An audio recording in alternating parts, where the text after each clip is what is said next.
আর এদিকে টেন্ডার দুর্নীতি থেকে সিসিটিভি বসানো, আসবাব আনার খরচ থেকে পুকুর সংস্কার। ক্যাগ রিপোর্টে রায়গঞ্জ বিশ্ববিদ্যালয়ের বিরুদ্ধে ব্যাপক দুর্নীতির অভিযোগ। ক্যাগ রিপোর্ট প্রকাশ্যে আসতেই তুমুল শোরগোল পড়ে গিয়েছে।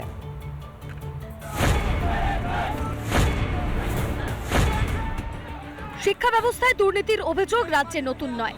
এবার সেই দুর্নীতির খাতায় নাম উঠল রায়গঞ্জ বিশ্ববিদ্যালয়ের। ক্যাগের রিপোর্টে তা বিশেষ করে রয়েছে সিসিটিভি, পুকুর সংস্কার ও গাড়ি কেনা হয়েছিল, সেই সব বিষয়ের উপরে কিন্তু ক্যাগের যে রিপোর্ট, রায়গঞ্জ ইউনিভার্সিটিতেও এক প্রকার এই দুর্নীতিগুলি দেখা দিল। রায়গঞ্জ বিশ্ববিদ্যালয়ের ক্যাগ রিপোর্ট প্রকাশ্যে, যাতে ব্যাপক দুর্নীতির অভিযোগ উঠেছে। ক্যাগ রিপোর্ট অনুযায়ী নেই লক্ষ লক্ষ টাকার হিসেব। আসবাব আনতে গাড়ি ভাড়া 5 লক্ষ টাকা। উপাচার্যের আবাসন নির্মাণে দুর্নীতির অভিযোগ, টেন্ডারে দুর্নীতির অভিযোগ, পুকুর সংস্কারে দুর্নীতির অভিযোগ, গাড়ি কেনার হিসেবেও বিপুল গড়মিল। বিতর্কের মুখে সাফাই দিয়েছেন উপাচার্য। ক্যাগ রিপোর্ট আমরা পেয়েছি, মোটামুটি দেখেছি আমরা ক্যাগ রিপোর্ট, বিভিন্ন অসঙ্গতি রয়েছে। এখন যে যে সেক্টরে অসঙ্গতিগুলো রয়েছে, রেজিস্ট্রার সাহেব, এফও সাহেবকে আমি জানিয়েছি যে সেই সেক্টরে চিঠি দিয়ে তাদের সদুত্তরগুলো জানার চেষ্টা করতে হবে এবং পরবর্তীকালে সেই রিপোর্ট ইসিতে প্লেস করা হবে। ঘটনায় তুঙ্গে উঠেছে রাজনৈতিক চর্চা।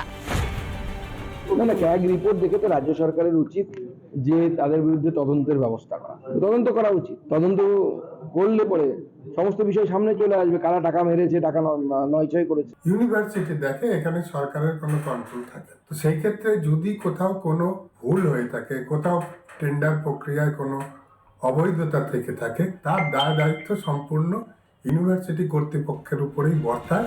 ঘটনায় রিপোর্ট তলব করেছে রাজ্য সরকার। উত্তর দিনাজপুরের রায়গঞ্জ ইউনিভার্সিটি থেকে তুষার বিশ্বাস, রিপাবলিক বাংলা। কসবা কাণ্ডের পর থেকেই গুলশান কলোনির নাম সামনে উঠে আসছে। আর এই গুলশান কলোনি নিয়েই বহু প্রশ্ন সাধারণ মানুষের মধ্যে, যেমন ভেড়ি বুঝিয়ে তৈরি বহুতল, আর সেসব নির্মাণে বসবাস শুরু বহিরাগতদের। কসবার গুলশান কলোনি ছত্রে ছত্রে অনাচার। বেআইনিভাবে মাছের ভেড়ি বুঝিয়ে বহিরাগতদের অবৈধ আস্তানার চোটে বিগত 10 বছরে রুজি রুটি হারিয়ে ফেলেছেন এখানকার আদি বাসিন্দারাই। পাশাপাশি সরকারি নথি বলছে 2005 সালের পৌরসভার নির্বাচনে 108-এর ভোটার ছিল 16,690 জন, কিন্তু 2015-তে ভোটার বেড়ে দাঁড়ায় 33,000-এরও বেশি।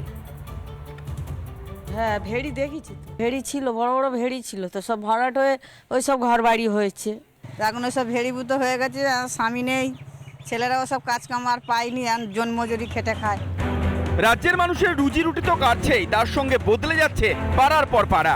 কসবার গুলশান কলোনি যেন মিনি বাংলাদেশ। আগেই আমরা দেখিয়েছিলাম কিভাবে অনুপ্রবেশকারীরা নিশ্চিত ঠিকানা হয়ে উঠেছে এই গুলশান কলোনি। এবার মাছের ভেড়ি বুঝিয়ে বেআইনি নির্মাণের সঙ্গেও বহিরাগত যুগের বিস্ফোরক তথ্য উঠে এলো রিপাবলিকের ক্যামেরায়।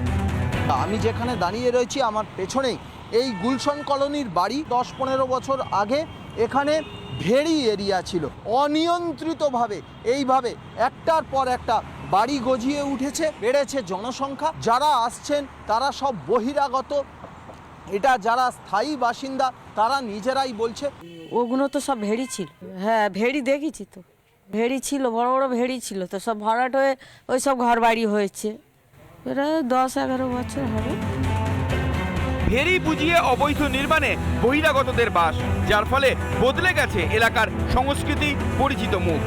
একই সঙ্গে গত 10 বছরে ব্যাপক হারে রুজি রুটি কমেছে এখানকার আদি বাসিন্দাদের।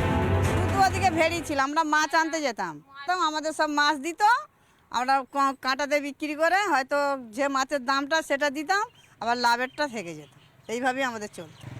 এখন ওই সব ভেড়িভূত হয়ে গেছে, আর স্বামী নেই, ছেলেরাও সব কাজ কাম আর পায়নি, আর জন্মজুরি খেটে খায়, অন্য লোকের হাতে চলে গেছে, সব পার্টি পলিসি চলে যাচ্ছে।